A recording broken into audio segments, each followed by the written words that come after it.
কোটা সংস্কারের দাবিতে আন্দোলনরত শিক্ষার্থীদের সাথে সরকার আলোচনায় বসতে প্রস্তুত বলে জানিয়েছেন আইনমন্ত্রী আনিসুল হক।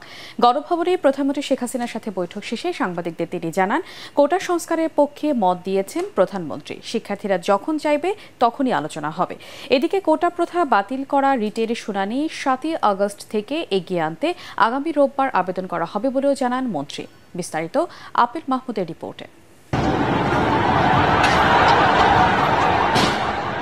প্রথম ও দ্বিতীয় শ্রেণীর সরকারি চাকরিতে কোটা বাতিলের দাবিতে শিক্ষার্থীদের চলমান আন্দোলনের পরিপ্রেক্ষিতে বুধবার জাতির উদ্দেশ্যে ভাষণ দেন প্রধানমন্ত্রী শেখ হাসিনা।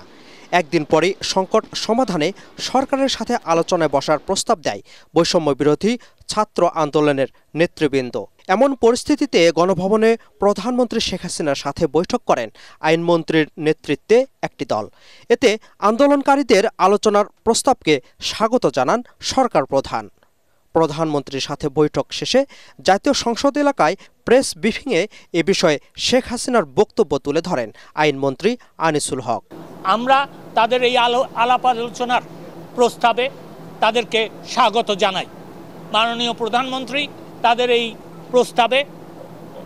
প্রস্তাবকে অভিনন্দন জানিয়েছেন এবং তাদের এই প্রস্তাবের প্রেক্ষিতে মাননীয় প্রধানমন্ত্রী তাদের সাথে আলোচনা করার জন্য আমাকে আইনমন্ত্রীকে এবং শিক্ষামন্ত্রী জনাব মহিবুল হাসান চৌধুরী এমপি তাকে দায়িত্ব দিয়েছেন। আমরা তাদের সাথে বসবো এবং আমরা এটাও বলতে চাই যে তারা যখনই বসতে রাজি হবে, এটা যদি আজকে হয় আজকেই আমরা বসতে রাজি আছি। কোটা নিয়ে পরিপত্র বাতিলে হাইকোর্টের রায়ের বিরুদ্ধে সরকার যে আপিল করেছে তার শুনানি এগিয়ে আনার ব্যবস্থা নেওয়া হচ্ছে বলেও জানান তিনি। মাননীয় প্রধানমন্ত্রী আমাকে ঘোষণা দিতে বলেছেন যে এই আগামী 7 আগস্ট 2024 সালে যে মামলাটা শুনানির কথা ছিল সেই শুনানিটা এগিয়ে আনার জন্য ব্যবস্থা নিতে আমি সেই মর্মে বাংলাদেশের অ্যাটর্নি জেনারেলকে নির্দেশ দিয়েছি যে আগামী রবিবার তিনি বাংলাদেশের সর্বোচ্চ আদালতে আপিল বিভাগে আবেদন করবেন যাতে মামলাটা শুনানির তারিখ তারা এগিয়ে আনেন। সহিংসতা বন্ধ করে আন্দোলন স্থগিত করার আহ্বানও জানান আইনমন্ত্রী। যেহেতু সরকার তাদের দিক বিবেচনা করে এই দাবিগুলিতে রাজি হয়েছেন, আমার মনে হয় আজকের থেকে আন্দোলন করার আর কোনো প্রয়োজন নাই।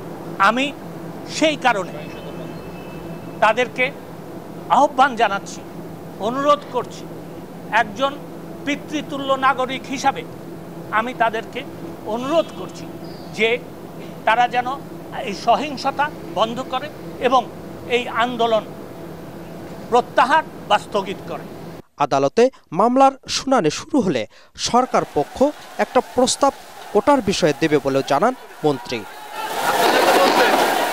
Appeal Mahmud, ATN Bangla, Dhaka.